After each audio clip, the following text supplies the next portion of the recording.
Game number 2 of our leadoff best of 3 of the day. Cloud9 taking on Evil Geniuses. EG leads the series 1-0 after an roughly 18 to 19 minute rout in game 1. It was really over in very quick fashion. Dominance from beginning to end. Cloud9 going to look to get reset, and they really need to if they want to carry on some momentum to their second series of the day. It's going to be a hell of a test. They take on Na'Vi, kicking off at noon Pacific Standard Time, 3 p.m. Eastern Standard Time, and of course 2100 for our European brothers and sisters. So they got a lot of Dota ahead of them one way or the other. To help break down every moment of it, welcome in once again Tralf Dota. And Tralf, my friend, I mean, we talked about it, PPD, drafting pretty damn good, and the way he and Universe played really just off the charts in game 1.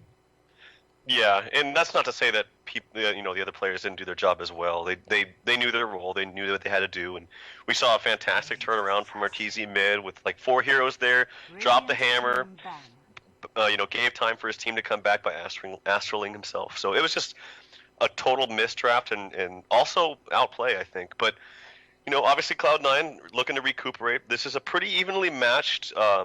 These are pretty evenly matched teams, I'd say. I agree. We saw yesterday Evil Geniuses. They just seem to have Liquid's number, and but this I think is a bit more even. Do you know off the bat Cloud9 the record right now? Are they 1-0 or is this their debut? No, it's 1-0. I actually was mistaken in that. They are 1-0 as of right now in D2L standings. And then EG is 2-0, correct? 3-0 actually. They were 1-0 until yesterday. And then that's they right. Won, yeah. Then they won both series yesterday. So EG, I mean, this is a very condensed format where we're going straight into the playoffs after one single round robin. So basically every team plays every other team. Only 7 total best of 3s, and EG has a chance to be 4-0 more than halfway through their schedule if they can get another win here. Yeah, that would be fantastic for them. As far as the drafting here early on for C9 versus EG, we see a Lycan picked up, and yet again the tree is banned, the tree and protector. So I said this before, I don't know if EG's actually ever not run the tree against the Lycan pick. Yep. First of all, they usually ban out Lycan with the Ember Spirit, so they didn't this time. They banned out the Invoker. But the tree was banned, so I'm wondering if they still have things in their arsenal to take care of this Lycan other than that tree and protector. Yeah. I'm very curious. Well, seeing the Darkseer and the Dazzle, that'll help out quite a bit, especially early on. It seems to me one of the best ways to beat a Lycan is just to get in his face early. I mean, he can eventually duck into the jungle, but for the most part, he really wants and needs lane farm. He does have a good right click, but outside of that, his utility at level 1 is really minimized, especially when you're talking about a lineup that's lacking anything that can even use like Howl. Like we see Nature's Prophet used with Lycan fairly frequently as well, just because Howl does buff the treants. And even that can make a little bit of a difference, not just in pushing towers, but in terms of very early skirmishes. That extra little bit of damage does pile up very quickly. But EG, I mean, honestly, Darkseer Dazzle, if I'm Cloud9, I think I'm banning the Shadow Demon right here. We've seen how good EG is with that combination, being able to disrupt into a Shadow Wave, how quickly you can burst heroes down, especially melee heroes. It's also going to be hard for Lycan, depending on how they run it. That's assuming, by the way, that EG would run an aggressive tri-lane, but you usually don't pick a Darkseer to run in the safe lane, though it does happen from time to time. But yeah, I mean, just being able to put the screws to Lycan early on, I feel like is going to be key, and keeping him down and buying themselves time to keep their towers up and get all of their heroes in position. I actually like that ban a lot, too, taking out Arteezy Shadow Fiend. I do, too. It's just such a comfortable hero for him. Like, he knows the ins and out. I like the AA band as well. And there you go. Yep. You called it. Shadow Demon picked up. I like the AA band from EG as well. I thought that would be very good against, Darkseer's probably going to get a mech, Dazzle with all his heal. And you know that C9's comfortable in running that AA. So, like the band, Shadow Demon picked up. Kind of a signature thing for them as of late. And we saw that combination yesterday with Dazzle plus Shadow Demon. And it literally popped the hero. You stand on top of them after you disrupt. And boom, the heal just pops whoever it is, no matter how much HP they have, it seems. So that's really good. And you mentioned as far as ways to counter the Lycan, and as far as there's two ways to go about it. One is you can just try to go against him in lane because he's not the strongest laner. Although I would say he's deceptively strong, because if you have decent laners with range, or I should say decent supporters for him with range in lane, if you get that Howl, it actually buffs their attack damage pretty well, I should say. So he's deceptively strong. Like, you would think he doesn't have that much as far as mobility early on in the lane, but if you get some good supporters, he can actually buff him up quite nicely. Batrider picked up as well for Cloud9. I like that pickup. And also, I was going to say the Nyx is actually pretty good against Darkseer late game because Darkseer usually gets things like maybe Aghanims, but usually Shivas, so he has a lot of mana. So that means that mana burn is actually going to do a lot of damage to Darkseer as well. Yeah, that's an excellent point. Not to mention, it's very easy to carapace the Iron Shield. Yep. Against a Lycan, I think Sheepstick will probably be in there somewhere for the Darkseer. Like a Sheepstick, Shivas, something like that. But either way, it's the exact same outcome as you had mentioned. It does make Nyx Assassin very good at target firing down a Darkseer. The Bad Rider pick for Cloud9 finishes off their front three. They have a lot of single target right now. I mean, obviously, a well-placed MPL can stun in an AoE, and that's all well and good. I'm curious how EG is going to finish this out. They're still looking for an Artesian, a Mason hero. One would imagine. Universe, of course, will be on the Darkseer with PPD and Zai running on your Shadow Demon Dazzle. Usually it's Zai on the Shadow Demon. There's your Mason hero in the Weaver. And I anticipate, I don't know, I guess they could aggressively tri-lane with the Weave, but I mean, seeing the Shadow Demon, the Dazzle, it just doesn't make a ton of sense to pick those two heroes up unless you're either anticipating an aggressive try, basically unless you're going to be in an aggressive in a 3-on-3 situation in the lane to begin with, whether you're the one pushing the issue or you're just really sure that the enemy's going to be pushing the issue, because as good as they are together, they really excel in lane. They're not the most amazing roaming gankers. They can serve that purpose, but they're much better at just bullying heroes out of lane. I don't know how I feel about this C9 draft because we saw Nyx, then we saw Bat Rider picked up right away. So I was thinking, is this going to be like a mid Nyx, and then they'll pick up two better supporters for Lycan? But they pick up Puck, so that's almost definitely going to go mid, I would think. And then if they get really greedy, they can just send Bat to the jungle, pick up a different supporter, and go Nyx off lane. But I feel like they're going to need to pick a really good support here for that defensive tri-lane for Lycan. And I don't, if Shadow Demon, Dazzle, Weaver, as you mentioned, go aggressive, I don't know what support at this point is going to really round it off for a trio that can beat that with, Nyx and Lycan.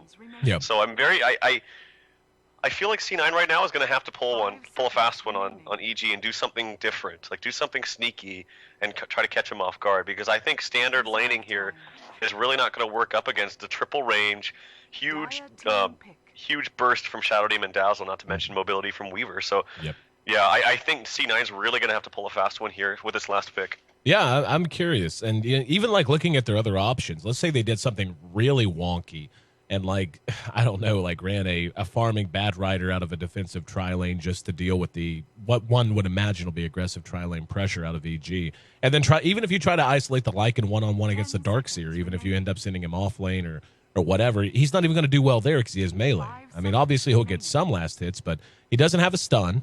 And a Darkseer that's going to be well played, and certainly it will be by Universe, can kind of just kill a Lycan just by ion shelling and getting right on top of him. Like, there's not a whole lot of Lycan can do about that until he's level 6.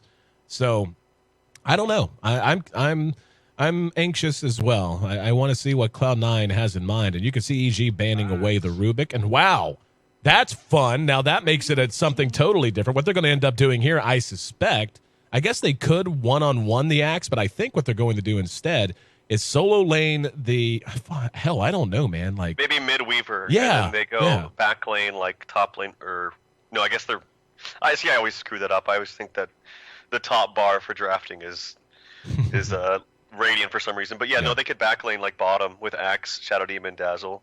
The cool thing about it too is when you get more levels up on Disruption is Axe obviously illusions proc the passive.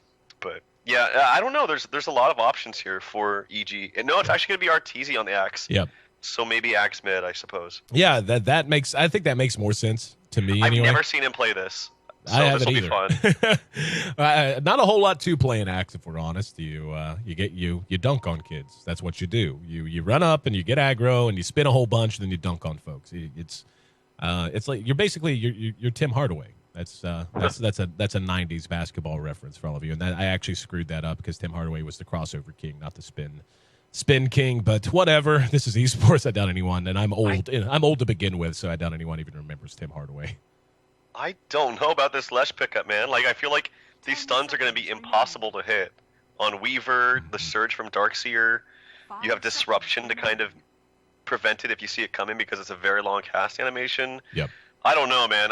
I'm not sold on this C9 draft. It's going to take a lot of skillful plays. I know Owie's a great support player. He's really one of my favorites to watch. I think the support role fits him so much better than the carry role. That's not to say he performed badly in the carry role, but I think he's really got this down. So hopefully he's able to bring his A game here, because I feel like Lesh is going to be very difficult with Nyx as your only setup stun, and that's not the greatest setup stun. Just pointing out, by the way, that the Bad Rider is glitched. He is not flapping. He is soaring, I guess is the word. There he goes. Now he's back to normal. Okay, anyway. Enough of the trolley stuff. But, yeah, the way the lane's set up is going to be of particular interest to both of us, I think. Are they going to dual lane this? Nah, PPD just drop it once. Mason will be solo safe lane farming. Yeah, this is pretty much – they're actually going to be running Universe here in the aggressive tri-lane. And if anything, that's more miserable, because now – you can't even try to push. You can't even, push it out and try to make space for yourself in the jungle. They're going to have a surge now onto the Shadow Demon to track you down and get off the lead disruption. I have no idea. Outside of just outplaying EG, this lane is going to be very, very hard to break even in, let alone to win, especially because it's a melee farmer.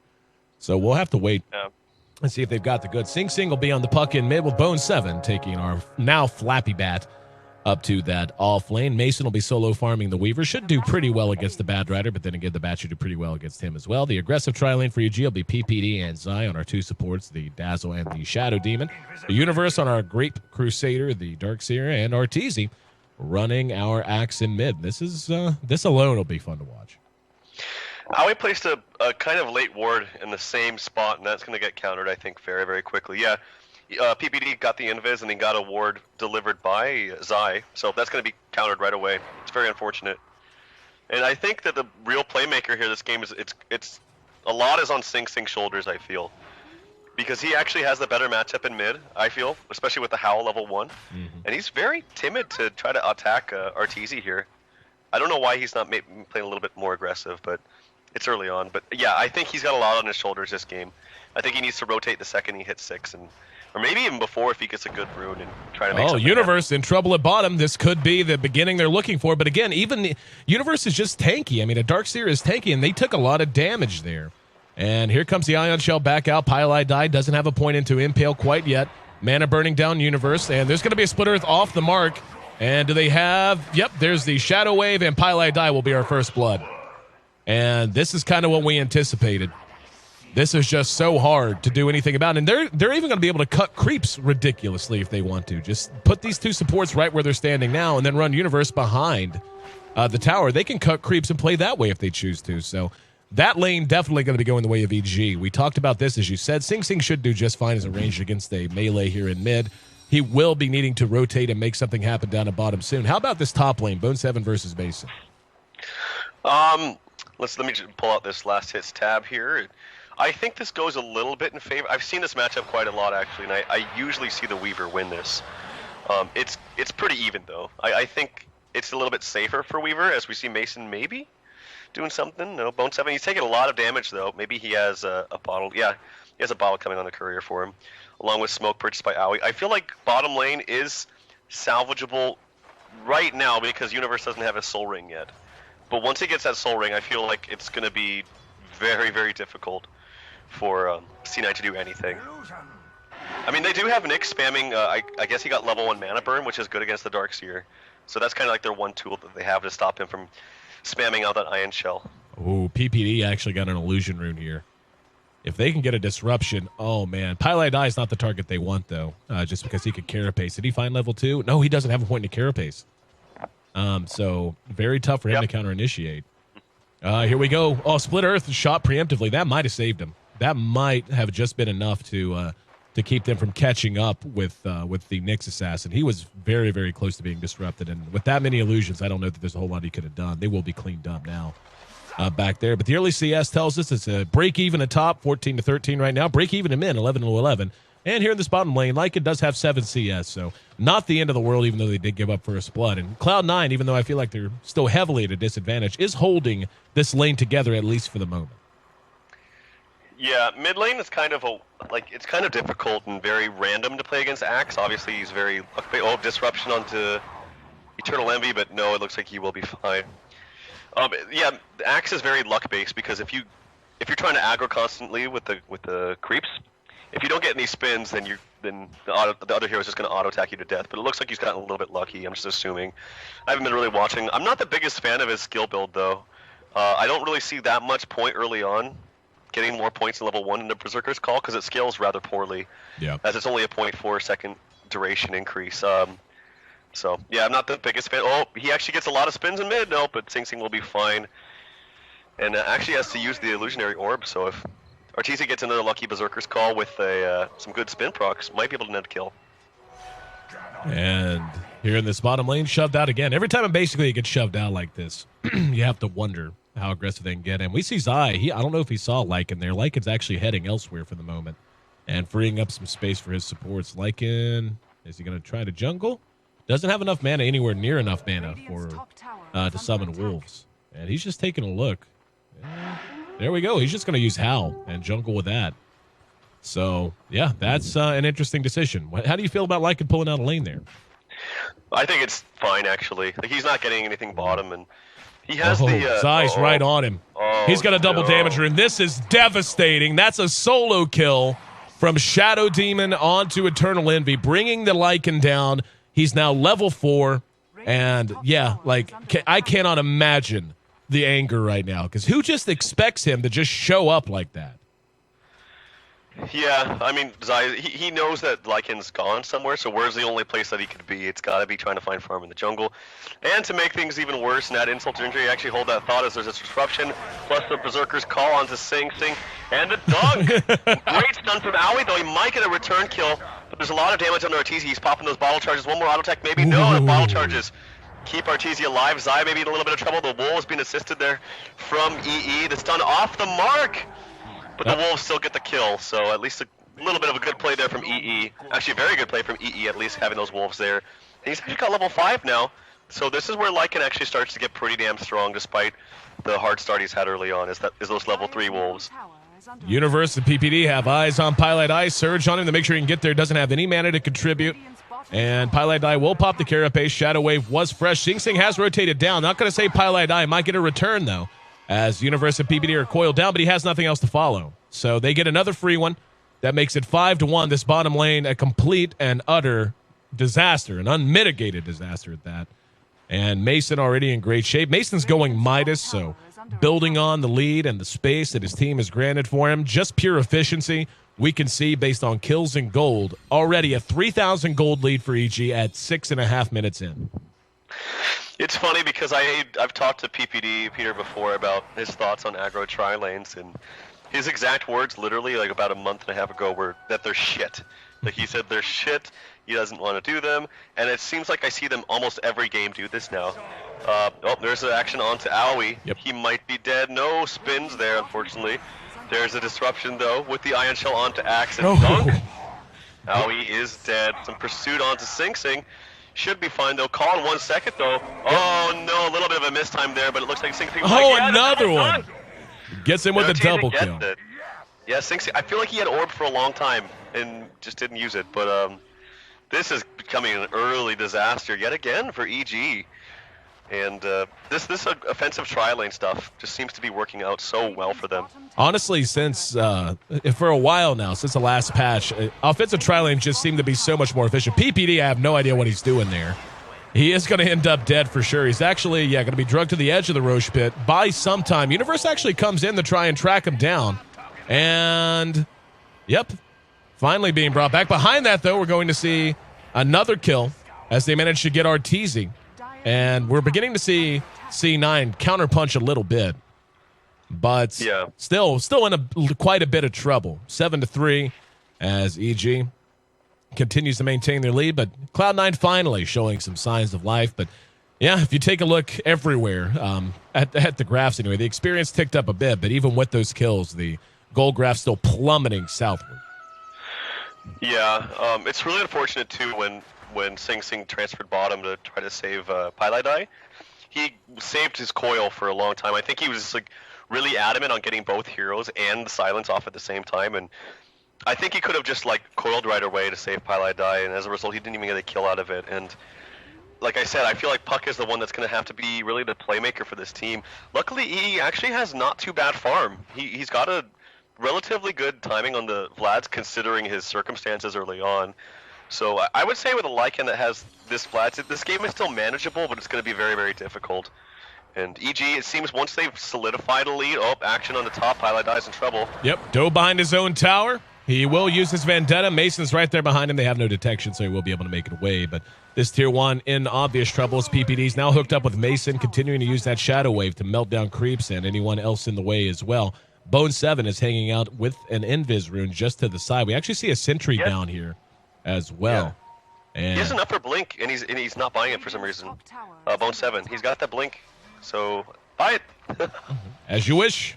It looks like the EG is actually going to back off just to stay safe, maybe anticipating. There we go. Finally picks up that blink dagger. Pretty damn good timing on the bat. Obviously, it was kind of a weird lane, like I mentioned. Weaver definitely did a little bit better as far as CS, but I think that's how it should go. But a very, very good timing for the bat on the blink. So this is where, I think we could possibly see some more aggression and some kills coming out for the way of C9. EG going to continue to pressure this top Tier 1, and there won't be any response, it doesn't seem. Glyph just came off cooldown, literally just came off. And that'll be enough to buy them the time they need. Now they are rotating. They've got Bone 7 there already. Pylite Dies there, and Bone's going to go looking for a target. Mason, not the one he wants, though. What? And, yep, they can't really do anything. You don't want to engage on the Mason if you can help it. It just ends up being a waste. And now we're going to have a lasso behind that. It's going to be... Yeah, that makes very little sense. Here comes Universe in to help out, and Bone 7 should end up dead. Disruption on Zai. Self-disruption as a defensive measure, and they end up... That was bizarre. He just... What? Yeah. I don't know. They chased the rest of his team back to Tier 2, and he decided to engage into 3 heroes. I have no idea what the plan was there. I don't know. Like, at the very least, like, maybe just grip Mason to secure a tower deny, but... They missed the tower deny, and then he went in on, I don't know, it didn't make sense. Here, action. Oh my god, RTC, he actually missed the dunk, but it doesn't matter. As he has so much damage with the Ion Shell on top of him, and he gets a very timely proc onto 2 heroes at the same time. And this could be, you're actually Pylite Die. Hits the Impale, will get the kill on Zai following the mana burn, but behind that we're going to have a vacuum back on Bone 7. He's down again. Up, one more auto attack. Can they catch him? No, he actually does manage to make it away. I think that was a miss, a low ground miss. As Lycan now reacting. Now they're looking to turn it around on EG. Arteezy at about half health. And will be flame broken down to the low ground. Good shot by Bone 7. And now surged away by Universe. Universe doesn't have the mech done, just the buckler. Doesn't look like Bone 7 can catch him with just brown boots, and especially given Arteezy has that. However, behind that we've got a coil onto Universe. And yeah, this should be the end of that. As he can't break it, does end up dying. At top, we see Mason continuing to harass Bone 7. Whoa, very close to being a solo kill. Disjointed that auto attack with the blink dagger. So action absolutely everywhere. EG continues to double up Cloud9 so far. And finally, though, Cloud9 did stop the bleeding. They've got the gold graph not necessarily heading back towards the neutral, but at least leveling off.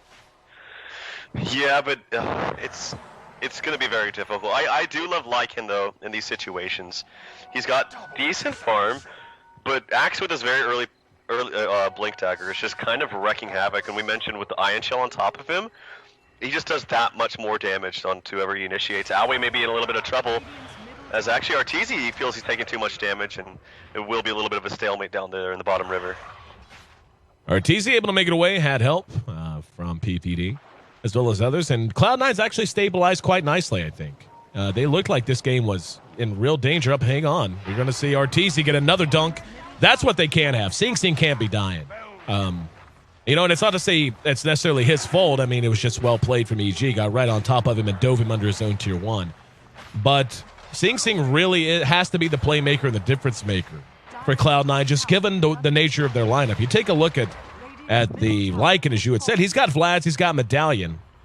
But if he's wanting anything else, if he's wanting a book, for example, he's still got a ways to go. And yeah, I think it will end up being a book build for him. It'll actually be a 4-staff coming out for Zai. And they're smoked up, looking to dive the Tier 2. Cloud9, nobody home. As Mason just continues to free farm, by the way. Already has up a Perseverance. Never mind, they're going to find AUI. Down he goes again. And they're just finding picks everywhere they rotate to. This is another game, my friend. This is 13 minutes in. They are just shy of 10,000 gold ahead. Just shy of 5-digit lead. I actually can't believe it's that early on. I thought it was like maybe the 20-minute mark or something. But exactly. With all these items being picked up. Top lane Mason, he's got his treads, his Midas, going for a Linken's here relatively quickly.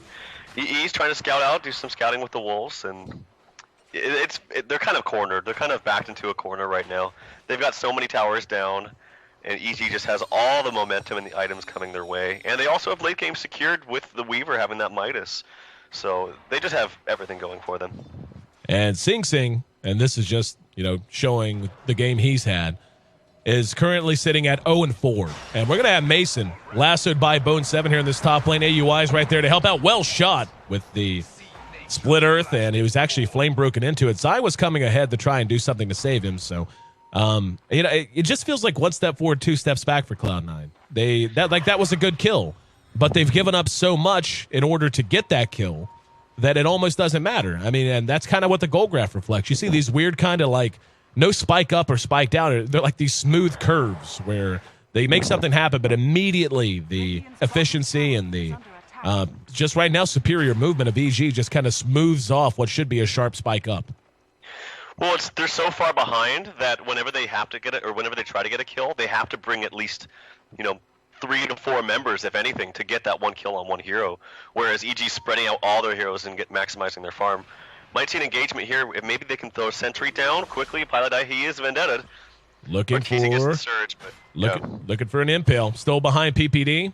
Sentry's down, and they spotted him. There's the poison touch. Immediately jumped on by Arteezy. Such good instincts from EG. Up atop, hang on, we got Bone 7 on Zai. What in the hell? Zai, this isn't your jungle, dude.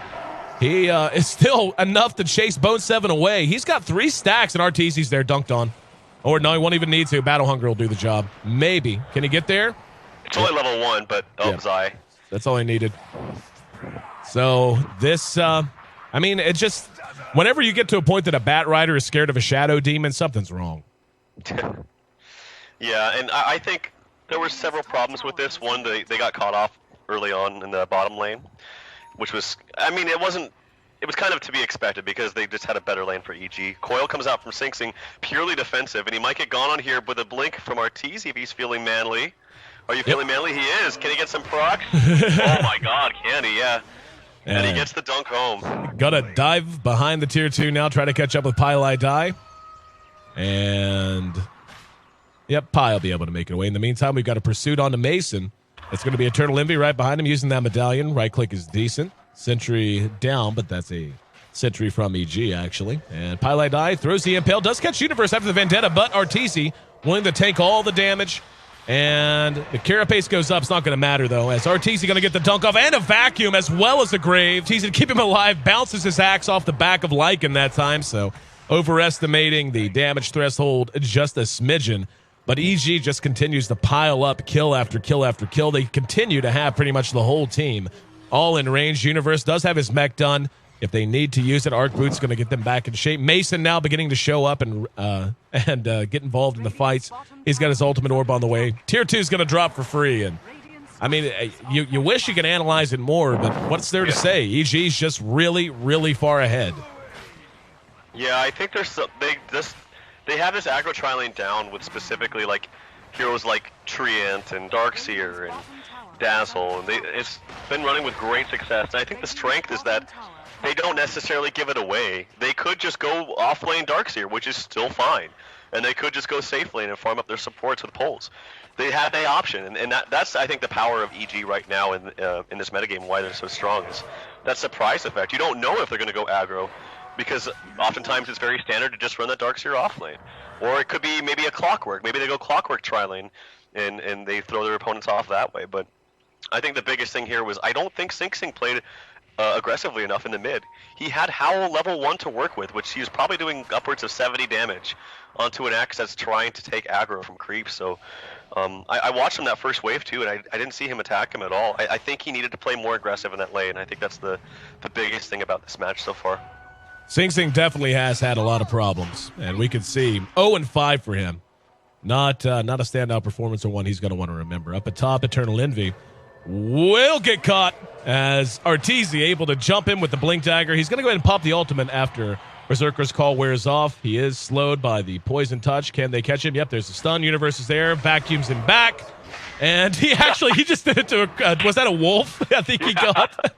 So Arteezy continues to dunk, and the Wolves, the Dunkies, as they do manage to bring down Envy regardless. 17-6, and yeah, 14,000 gold-ish. So you're talking more than 500 gold per minute lead they've generated since this game began. Arteezy's going to jump right on Pylai Die again. Universe right there with him, and vacuums him back. Universe on a killing spree. Feels like everyone on EG is on a killing spree at this point. This is, I mean, I don't think...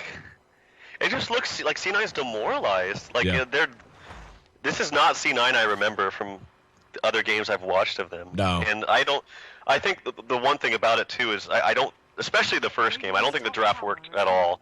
I think the draft was a bit better this game. I really questioned the Lesh pickup when you have, like, a Nick stun as your setup against heroes that are very elusive and have defensive measures and Surge from Darkseer. Like, Lesh just doesn't really make that much sense to me.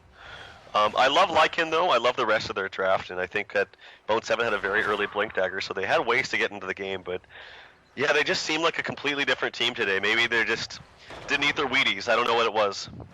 Yeah, they're definitely struggling, and we're going to see Lycan gets a deny, and he's going to end up... Nope, never mind. Ulti was off cooldown. Didn't think it was, but just heard a coil go down, and that's going to be on the Universe in mid. Good impale to follow up on Arteezy. This could be a nice little coup if they can get a couple of kills.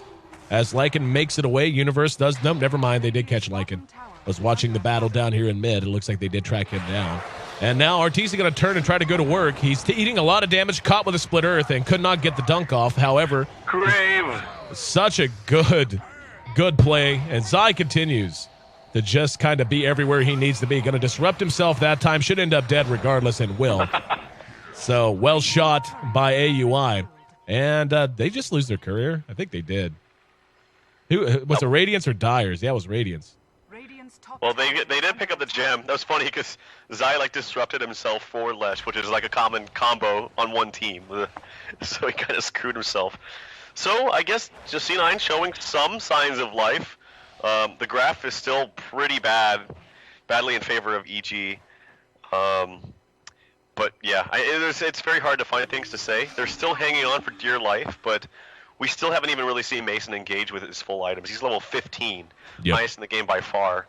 Well, I guess Arteezy's level 14. Very good for him. But yeah, we haven't even really seen Mason fight in these fights. And he's doing his thing, though. He's doing what he needs to be doing, and that's securing late game. It's a tough game whenever you look and you go, okay, who's the highest net worth? Weaver at 11.6. If you put your Puck and your Lycan together, they struggle to reach that net worth. That's the state of things right now. Bat's a little bit ahead of that, sitting at about 7,000. And Envy getting some help from Bone, who finishes up his boots of travel, grabs out Zai. Arteezy's right there behind him, though. Catches him with the call. Universe is right there, and down goes the Weave. Zai's actually still alive, and the Grave, vacuuming him back. Lycan may get pursued out. In the meantime, Bone is heading straight up to top, and yep, there you go. Once again, Arteezy swinging the big stick. Secures the kill, and Bone 7 is tucked away at the moment. His boots of travel still need 30 seconds before they're off cooldown. And I think they just lost him. They're not sure where he went, but not sure that it matters either. He's going to continue to blink and force staff his way just into weird positions. But for the most part, just a lot of wasted time as EG once again on top of things with the reaction. Yeah, and I don't want to take anything away at all from EG. I mean, their play just continues to impress not only me, but everyone watching these games. They're so freaking strong right now. I'm hearing the disruption somewhere, and I don't know what's going on. Bone 7, he's kind of Universe found him. Yeah. But Bone 7 will get the TP out. Bottom lane, we might see aggression on the Mason. There's no way they can kill him. Yep, they could try. Waning Rift. Maybe they can. Yep, Waning Rift is there. Coil's there. Well played. Nicely done. Yeah, that's step in the right direction. They just need to do it a whole bunch more if they can. And speaking of Mason, haven't even really checked his items in a while just because he hasn't been fighting. Does have 2,700 gold even after that death on top of his Lincoln Shreds Midas. So he's all right.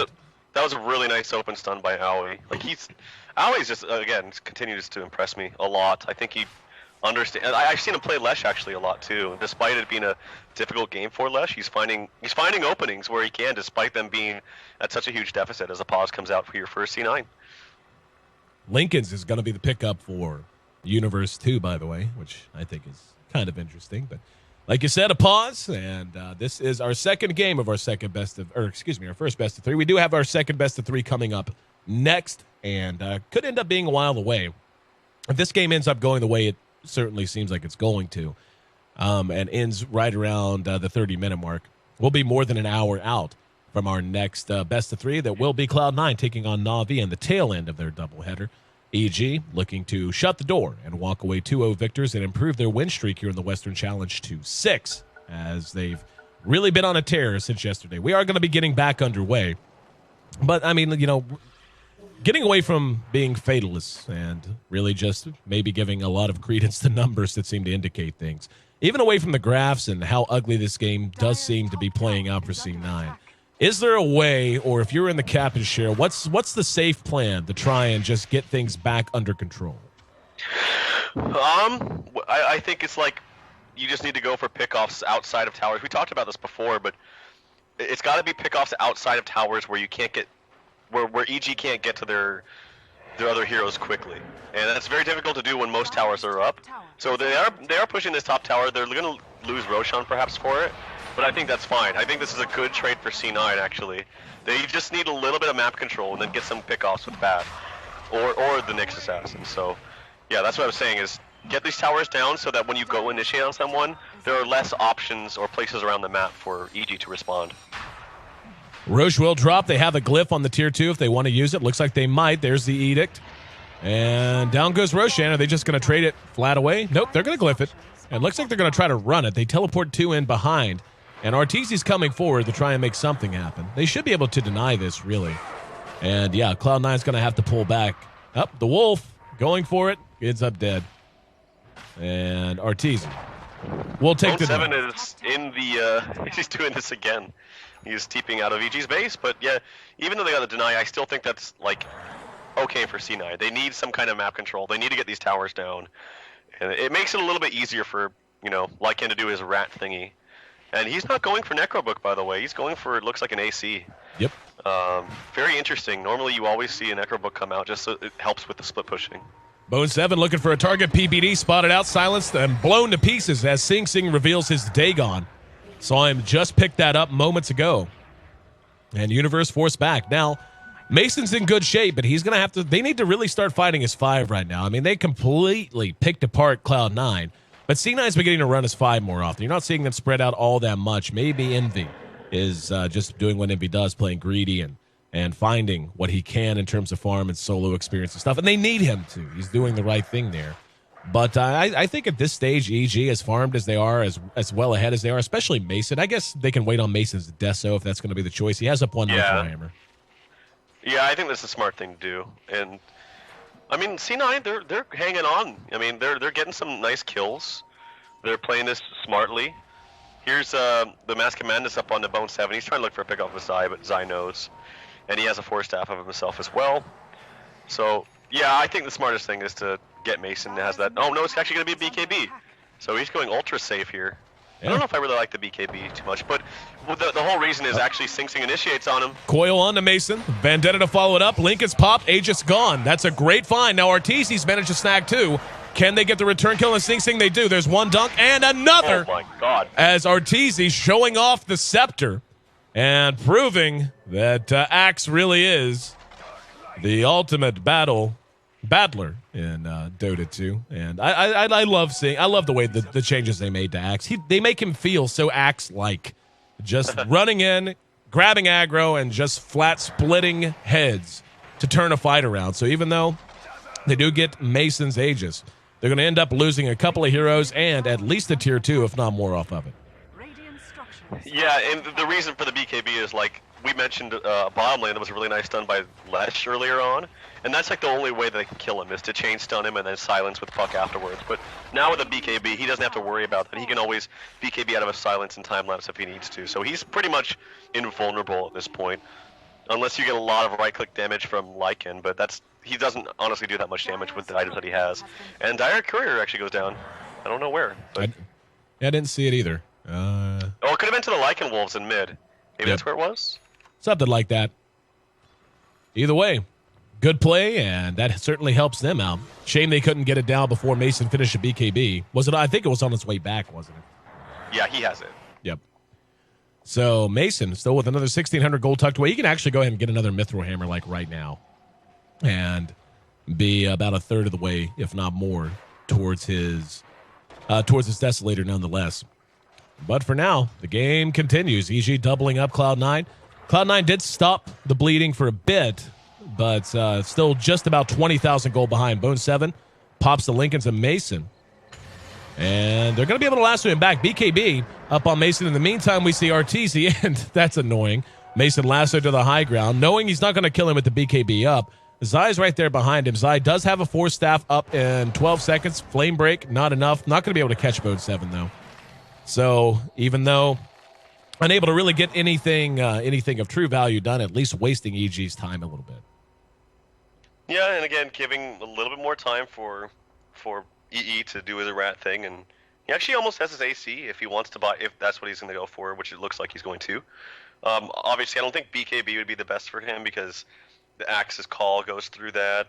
Physical damage from Weaver, although Weaver doesn't do that much damage, but yeah, just I think it's going to overall help the team more, give some more armor for the team, and obviously the counter helix from Axe is physical damage, so it's going to be good for them.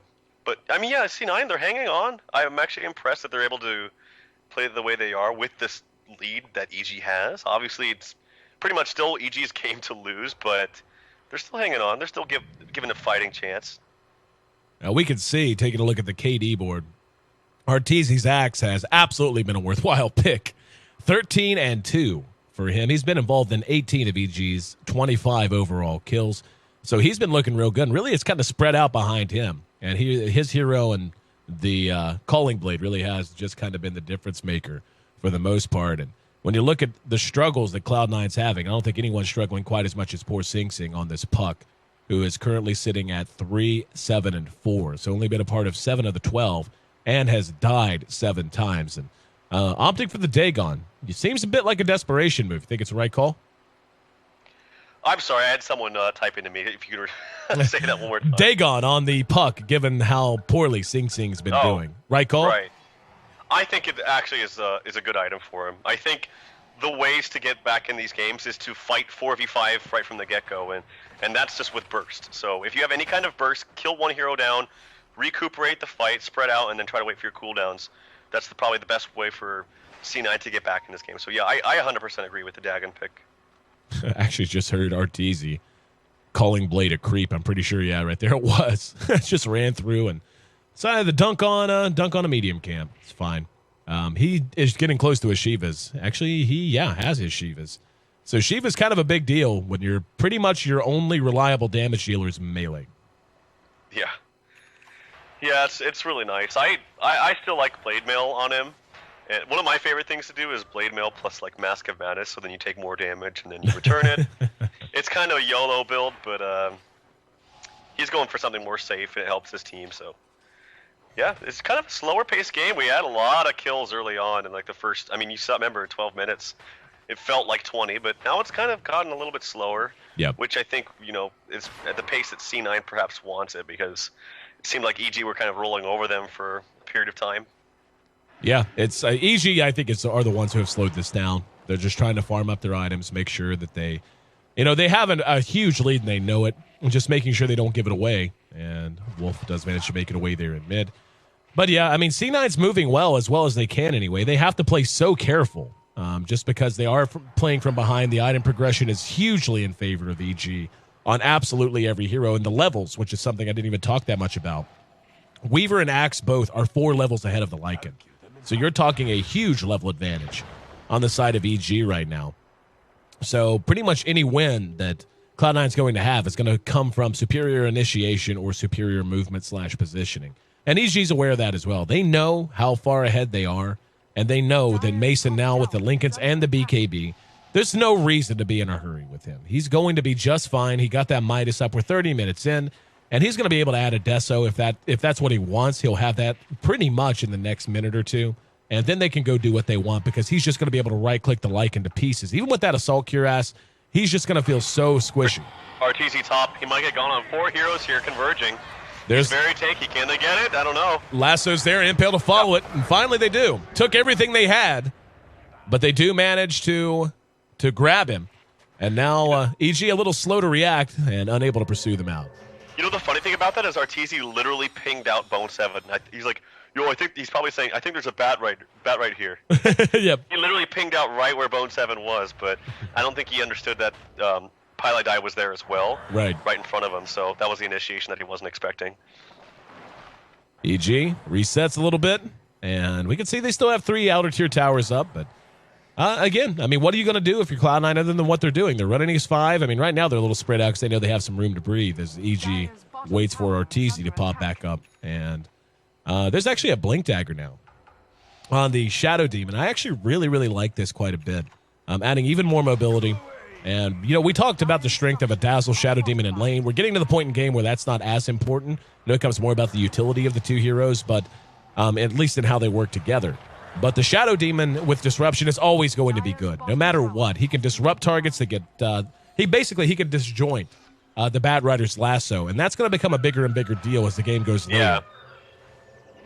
Yeah, no, absolutely. I think it's good for initiation to close the gap, but it's also even better, as you mentioned, to be able to catch up to your teammates, like Axe, for example, up top there, where he was quite far away, but with the blink, it makes it that much easier to get in range to disrupt them. So, yeah, fine pickup in my opinion.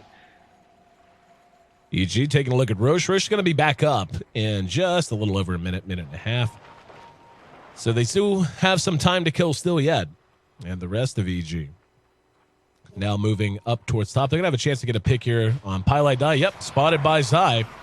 And they had that ward up on the high ground. Uses the Carapace. Not really going to matter as Mason's there to help things out. Impale on nothing but illusions.